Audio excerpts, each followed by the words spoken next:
Eu queria salientar aqui o seguinte, desses 8 pilares, existe um muito importante, que é a confiança em Deus. E que este pilar da confiança em Deus está também entremeado com outro pilar, que é a saúde mental, porque a confiança em um ser superior nos deixa conectados com a certeza de que nós estamos sendo cuidados.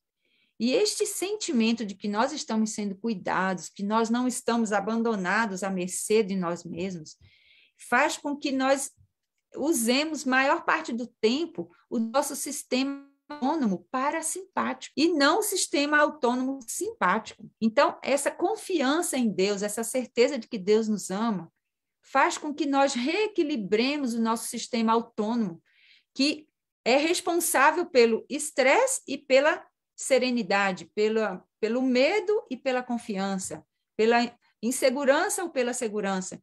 Então, o nosso sistema autônomo, ele trabalha em 2 bandas, né? Simpático é no lado assim, do medo, da fuga, da ansiedade, e parasimpático no lado da confiança, da certeza, da calma. E esse equilíbrio mental depende da confiança em Deus, mas também depende de outro fator. O equilíbrio da nossa mente depende também do nosso segundo cérebro, que muitos já ouviram falar. O Espírito de Profecia nos fala que 9 entre 10 enfermidades têm a sua causa na mente. Então, vejam bem, esse desequilíbrio dessa mente, essa mente que não é tranquila, essa mente que é ansiosa, que ela acha que ela mesma tem que garantir sua própria sobrevivência, essa daí é a base de todas as enfermidades, porque 90% das enfermidades é um quadro estatístico muito elevado. Concorda comigo? Então, a gente pode focalizar nesse aspecto aí e vamos tentar entender um pouquinho sobre como resolver esse desequilíbrio que é responsável por 90% das enfermidades. Então, vamos lá. A mente, ela depende muito de neurotransmissores, que são moléculas químicas que fazem conexão na sinapse entre um neurônio e outro neurônio, fazendo com que a produção elétrica se propague. Então, a mente precisa desses neurotransmissores. E um desses neurotransmissores que é essencial, é muito importante, e ele é produzido em grande escala, num lugar especial chamado segundo cérebro. Ele é produzido entre 90% e 95% do seu total nesta região, que é chamada de segundo cérebro, que é nada mais, nada menos do que o nosso intestino. E essa substância maravilhosa que é produzida pelo nosso segundo cérebro se chama serotonina.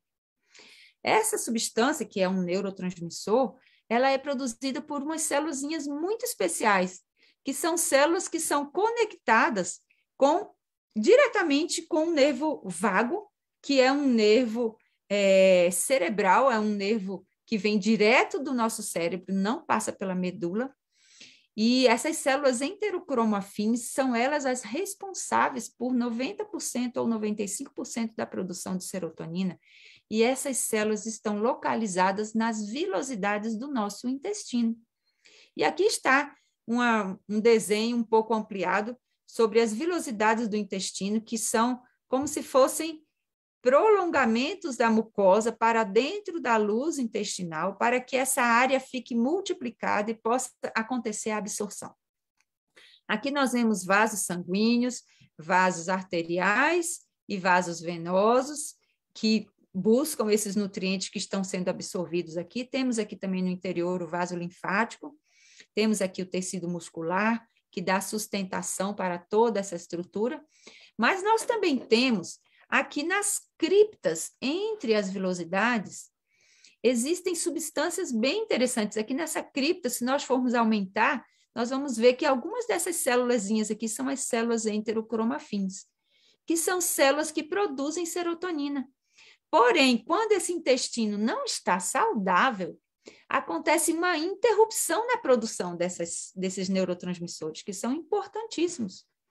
Então, intestinos com inflamações crônicas, com alergias alimentares, intoxicados por metais pesados, são intestinos que param essa produção aqui e acontece um problema muito sério, porque essas células estão conectadas com impulsos nervosos, olha aqui. Essas células enterocromafins, elas fazem parte, são extensão de terminações ligadas ao nervo vago. E aqui existe o plexo mioentérico, que é um complexo de neurônios que fazem com que aconteça a peristalse dos segmentos do nosso intestino. Então, esse equilíbrio é muito sensível. E qualquer alteração na microbiota, nas bactérias do bem que devem morar ao redor aqui dessas velocidades, pode afetar e alterar a produção desses neurotransmissores importantes. Então, aqui nós vemos que o intestino precisa ter um equilíbrio muito sensível da sua microbiota para que tenha uma função adequada. E hoje nós chamamos isso de modulação intestinal. Inclusive, motivo de cursos e de estudo profundo sobre isso, porque quanto mais passa-se o tempo, a medicina está descobrindo que é muito importante que nós tenhamos o equilíbrio dessas bactérias. E como nós conversamos lá no início, nós sabemos que no ambiente onde nós estamos inseridos, nós adquirimos uma boa quantia dessas bactérias que nós precisamos para ter essa saúde intestinal, essa modulação intestinal. Então, quando a gente está inserido num ambiente urbano, infelizmente, não é possível haver esse equilíbrio pleno. Isso já está mais do que provado, né? Então, o lugar ideal para o ser humano morar realmente é aquele que Deus planejou.